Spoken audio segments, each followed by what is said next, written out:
जब जब श्री कृष्ण का नाम लिया गया है, ऐसा कभी नहीं हुआ कि राधा जी का नाम न लिया गया हो।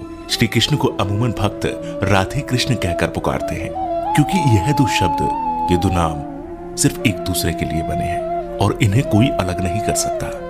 लेकिन तब क्या हुआ था जब कृष्ण को राधा को छोड़कर जाना पड़ा? बिना कृष्ण के आखिर राधा कैसे रही होगी? ये सवाल ही मन में व्याकुलता पैदा कर देता है। आज हम राधा के जीवन के वो पन्ने पलटने जा रहे हैं जिसके बारे में हम में से ज्यादातर लोगों को कुछ नहीं पता होगा। कृष्ण से राधा और राधा से कृष्ण को कोई जुदा नहीं कर सकता, लेकिन हालात और वक्त ने इन्हें भी नहीं बख्शा। यह हम सभी जानते हैं कि कृष्ण का बचपन वृंदावन की गलियों में बीता। नटखट नंदलाल अपनी लीलाओं से सभी को प्रसन्न करते तो कुछ को परेशान भी करते, लेकिन कृष्ण के साथ ही वृंदावन की खुशियां थी। कृष्ण ने अपनी बांसुरी की मधुर ध्वनि से अनेकों गोपियों का दिल जीता, लेकिन सबसे अधिक यदि कोई उनकी बांसुरी से मोहित था तो वो राधा थी। लेकिन राधा से कहीं ज्यादा प्यार कृष्ण उन्हें करते थे। राधा कृष्ण से उम्र में 5 वर्ष बड़ी थी, लेकिन फिर भी इस बात का फर्क न कृष्ण को पड़ा और न ही राधा को। राधा वृंदावन से कुछ ही दूरी पर रैपल्ली नामक गांव में रहती थी, लेकिन रोजाना कृष्ण की मधुर बांसुरी की आवाज से वो खिंची चली आती थी। कृष्ण का जीवन भी साधारण नहीं था। धीरे धीरे वह समय निकट आ रहा था जब कृष्ण को वृंदावन छोड़कर मथुरा जाना था। कृष्ण के दुष्ट मामा कंस का अत्याचार चरम सीमा पर पहुंच चुका था और एक दिन कंस ने उन्हें और उनके भ्राता बलराम को मथुरा आमंत्रित किया, और इसी बात से वृंदावन नगरी में सभी के भीतर एक डर पैदा हो गया। वृंदावन में मानो जैसे मातम सा छा गया था। मां यशोदा तो परेशान थी क्योंकि उनका दिल का टुकड़ा उनसे दूर जा रहा था, लेकिन कृष्ण की गोपियां भी कुछ कम उदास नहीं थी।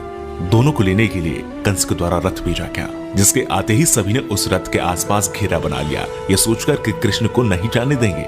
उधर कृष्ण को राधा की चिंता सताने लगी थी और वे सोचने लगे थे कि जाने से पहले एक बार राधा से मिल ले। मौका पाते ही वे छिपकर वहां से निकल गए और फिर उन्हें राधा मिली, जिसे देखते ही वे कुछ कह न सके। राधा कृष्ण की इस मिलन की कहानी बहुत अद्भुत है। दोनों ना तो कुछ बोल रहे थे और ना कुछ महसूस कर रहे थे, बस चुप थे। राधा कृष्ण को न केवल जानती थी बल्कि उनके मन और उनके दिमाग को भी समझती थी। कृष्ण के मन में क्या चल रहा है वे पहले से ही भाप लेती थी, इसलिए शायद उन दोनों को उस समय कुछ बोलने की आवश्यकता नहीं पड़ी। और आखिर राधा को अलविदा कहकर कृष्ण लौट आए और आकर गोपियों को भी समझाया और अनुमति लेने के बाद वहां से चले गए। और वृंदावन कृष्ण के बिना सूना हो गया। न कोई चहल पहल थी और न ही कृष्ण की लीलाओं की कोई झलक। बस सभी कृष्ण के जाने के गम में डूबे थे। परंतु दूसरी ओर राधा को इस बात का कोई फर्क नहीं पड़ा था, क्योंकि उनकी दृष्टि में कृष्ण कभी उनसे अलग हुए ही नहीं थे। शारीरिक रूप से जुदाई मिलना उनके लिए कोई महत्व नहीं रखता था। यदि कुछ महत्वपूर्ण था तो राधा कृष्ण का भावनात्मक रूप से हमेशा जुड़ा रहना। कृष्ण के जाने के बाद राधा पूरे दिन उन्हीं के बारे में सोचती रहती और ऐसे ही लंबा अरसा बीत गया। लेकिन आने वाले समय में राधा की जिंदगी क्या मोड़ लेने वाली थी उन्हें इसका अंदाजा भी नहीं था। जो हर लड़की के साथ होता है वही राधा के साथ भी हुआ। माता पिता के दबाव में आकर राधा को विवाह करना पड़ा और विवाह के बाद अपना जीवन संतान घर गृहस्थी के नाम करना पड़ा। लेकिन दिल के किसी कोने में अब भी कृष्ण मौजूद थे। दिन बीतते गए, वर्ष बीत गए और समय आ गया था कि अब राधा काफी वृद्ध हो गई थी। और फिर एक रात वे चुपके से घर से निकल गई और घूमते घूमते कृष्ण की द्वारिका नगरी जा पहुंची।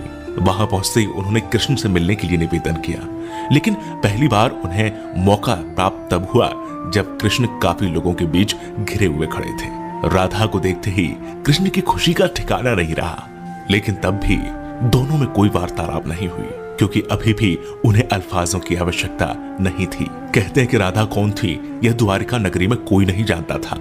राधा के अनुरोध पर कृष्ण ने उन्हें महल में एक देविका के रूप में नियुक्त कर दिया।